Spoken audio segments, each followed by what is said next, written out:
Nous sommes de retour sur Direct Marché. J'accueille Jean-David Haas, le directeur général de Nextage Asset Management. Bonjour. Bonjour Lucie. Alors Nextage AM, c'est une société de gestion spécialisée dans le capital investissement. Alors dites-nous tout spécialement sur Nextage AM, mais aussi sur le capital investissement. Parce que c'est vrai que c'est quelque chose qu'on ne connaît pas forcément, en tout cas que les particuliers ne connaissent pas bien. Alors écoutez, en tout cas merci de votre invitation et c'est vrai que là on est un peu à l'opposé du trading à la minute. C'est sûr. On est plutôt dans ce que nous on appelle le capital patience. Donc moi mon métier, c'est je trouve le plus beau métier du monde, c'est d'aider les entrepreneurs à développer leur PME, en faire des belles entreprises de taille intermédiaire. Et donc là on n'investit pas dans la seconde ou dans la journée ou dans la semaine, on investit pendant 5 ans, 7 ans, 10 ans. Donc c'est une société que j'ai créée il y a maintenant 14 ans avec Grégoire Saint-Hilь et depuis 14 ans on a eu la chance d'accompagner 108 entrepreneurs dans leur développement. 108 entrepreneurs, donc des PME non cotées que vous avez accompagnées jusqu'où concrètement?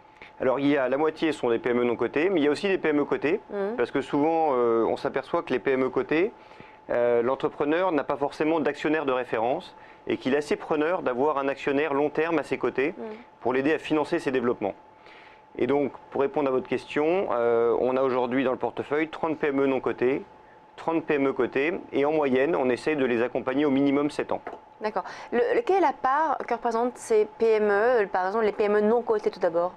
Alors dans le portefeuille aujourd'hui, c'est à peu près 50% du portefeuille, on est en PME non cotée, 50% en PME cotée. En France? Alors en France, il y a un vrai sujet, et c'est d'ailleurs ce qui nous passionne, c'est qu'en France, on est le champion pour avoir beaucoup de petites PME, mais on a une vraie carence par rapport à l'Allemagne et l'Angleterre sur les entreprises de taille intermédiaire. Vous savez, ce sont les entreprises qui ont plus de 250 employés. Je vous donne deux chiffres, il y en a plus de 10 000 en Allemagne, plus de 8 000 en Italie et en Angleterre, et en France on a 2500. Comment est-ce que vous expliquez cette pénurie en France? Je pense que d'abord les grands groupes ont bien fait leur boulot en rachetant progressivement, et c'est vrai que quand on regarde la structure des grands groupes en France, on a plutôt des grands groupes qui sont surdimensionnés. Et en revanche, je pense qu'il y a aussi des freins culturels et fiscaux pour certains entrepreneurs qui préfèrent rester à 49 employés que de passer la barre des 49 employés. Du coup, on se retrouve Parce que la fiscalité est plus importante.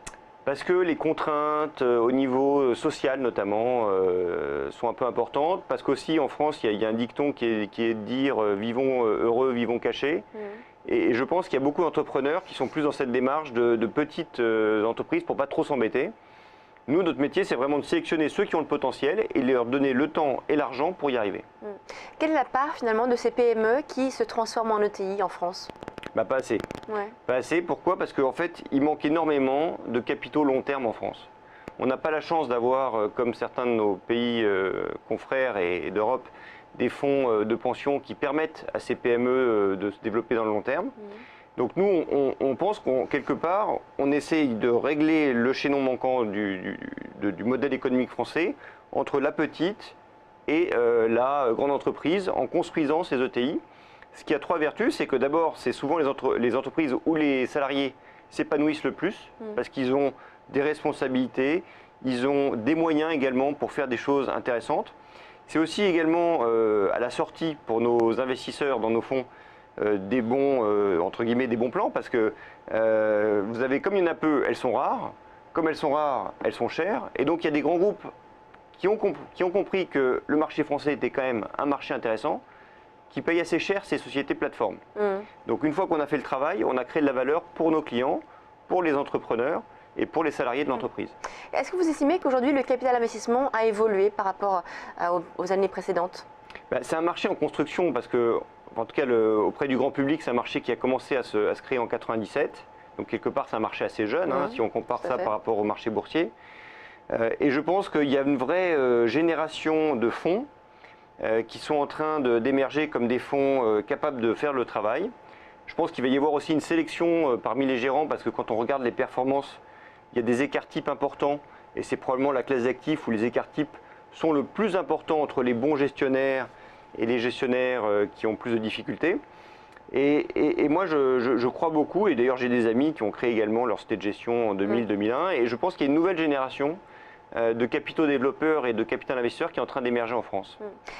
Là, tout le monde peut aller chez NextStage AM, des particuliers, c'est pas forcément que les institutionnels qui peuvent finalement participer à au financement de ces PME. Depuis notre création, on a vraiment eu le projet avec mon associé Grégoire Sainty d'à la fois servir nos grands clients institutionnels et nos grandes familles, mais aussi les particuliers.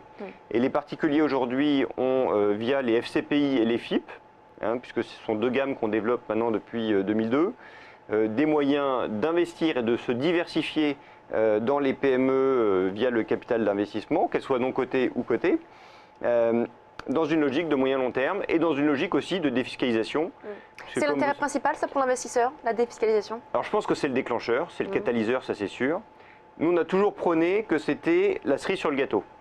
C'est-à-dire que si on fait mal notre travail, l'avantage fiscal ne suffit pas. Donc il faut qu'on fasse à la fois bien notre travail et quelque part l'avantage fiscal vient apporter un petit booster qui n'est pas négligeable. Alors comment est-ce que vous allez sélectionner maintenant toutes ces PME? De plus en plus, en fait, on a la chance d'avoir un réseau d'entrepreneurs qu'on a constitué depuis 14 ans qui vient à nous et qui nous dit: Jean-David, on sait que vous avez eu des bonnes performances dans la sécurité, on sait que vous avez eu des bonnes performances dans le logiciel, on sait que vous avez eu des bonnes performances dans le service. On a un projet, qu'est-ce que vous en pensez? Et ça, souvent, quand nos entrepreneurs nous recommandent deux entrepreneurs, c'est le meilleur levier, la meilleure qualité de dossier. Mon associé Grégoire a essayé également de faire bouger un peu les choses en France grâce au G20 entrepreneurs. Et je crois qu'on a une bonne notoriété aussi grâce à ce mouvement qui est là pour aider nos PME à s'internationaliser. Parce qu'un des challenges et une des ambitions qu'on a, c'est d'aider aussi nos PME à devenir non seulement des ETI, mais aussi des ETI internationales. Mais sur quels critères est-ce que vous allez les sélectionner? Vous savez, dans l'immobilier, on dit souvent l'emplacement, l'emplacement, l'emplacement. Notre premier critère, c'est l'entrepreneur, l'entrepreneur, l'entrepreneur. Parce que, in fine, c'est quand même lui qui fait la performance et c'est lui qui est le driver de la performance. Donc il faut un manager qui soit un pilier, quelqu'un central. Il faut un manager qui sache s'entourer, qui sache construire une équipe. Ça, c'est le deuxième critère qu'on regarde beaucoup. C'est sa capacité à s'entourer. Il y a un troisième critère également, c'est le potentiel de ses produits et de son modèle économique à l'étranger. Ça, c'est quelque chose sur lequel on passe beaucoup de temps. Et puis, il y a une tendance qui nous passionne, qui est, parce que tout le monde dit c'est la crise, qu'est-ce qu'il faut faire, etc. Nous, on est persuadés depuis 10 ans qu'on n'est pas en crise, mais qu'on est en train de vivre la troisième révolution industrielle. Alors, c'est quoi cette troisième révolution industrielle? C'est votre thématique d'investissement aujourd'hui? Exactement. Donc, quand vous nous demandez comment on les sélectionne, il faut que ce projet s'inscrive dans cette thématique forte qui est la troisième révolution industrielle. Parce que si vous voulez, nos arrière-grands-parents ont connu l'imprimerie avec Gutenberg. La génération de nos grands-parents a connu le pétrole et la société de consommation telle que nous on l'a connue également au siècle dernier. Et la nouvelle génération est en train de se rendre compte que finalement, grâce à l'Internet, grâce à la mobilité, grâce aux nouvelles énergies, et quelque part le COP21 va souligner ça de manière assez forte, on est capable de créer des nouveaux modèles économiques. C'est-à-dire que mes parents, leur rêve, c'était d'avoir une maison secondaire et plusieurs voitures à droite à gauche. Quand je regarde autour de moi, les jeunes d'aujourd'hui, leur rêve, c'est de voyager grâce à Airbnb, c'est d'utiliser Uber pour ne pas avoir à s'embêter à trouver une place de parking dans Paris. Et donc, on s'aperçoit que si on sélectionne bien les entrepreneurs, il y a des entrepreneurs malins qui ont compris qu'on pouvait, grâce à la mobilité, grâce à l'Internet, proposer des produits vraiment innovants. Donc vous allez chercher un manager de qualité et donc des thématiques, les sociétés plutôt dans cette thématique-là, plutôt d'un peu de la consommation, de l'ubérisation, digitalisation de l'économie en tout cas. Alors ça en fait partie et on veut aussi pouvoir être capable d'investir entre 2 et 20 millions d'euros auprès de ces entrepreneurs. Si le projet est trop petit, malheureusement, le temps ne pourra pas justifier notre intervention. Si en revanche on peut mettre 5 à 10 millions d'euros, ça c'est vraiment des projets qui vont nous intéresser. Quels sont les dossiers aujourd'hui sur lesquels vous êtes les plus fiers? Vous savez, souvent les dossiers les plus fiers, c'est quand on arrive à récupérer de l'argent dans une situation difficile. Donc ça, par exemple, ça m'est arrivé il y a 4 ans. On avait investi dans un cabinet d'expertise d'assurance qui s'appelait le cabinet Roux, qui était compliqué parce que le marché de l'assurance était un marché assez tendu. On a réussi à trouver Deloitte qui a permis à cette société de rebondir. Et donc c'est vrai que le fait de pouvoir récupérer de l'argent dans une situation un peu compliquée, ça c'est une de nos grandes fiertés. Mais ce n'est pas suffisant parce que nos investisseurs attendent de nous de la performance. Donc là il y a un dossier dont on vient de céder l'entreprise qui s'appelle le groupe Restoin, donc qui est vraiment typiquement un dossier de troisième révolution industrielle.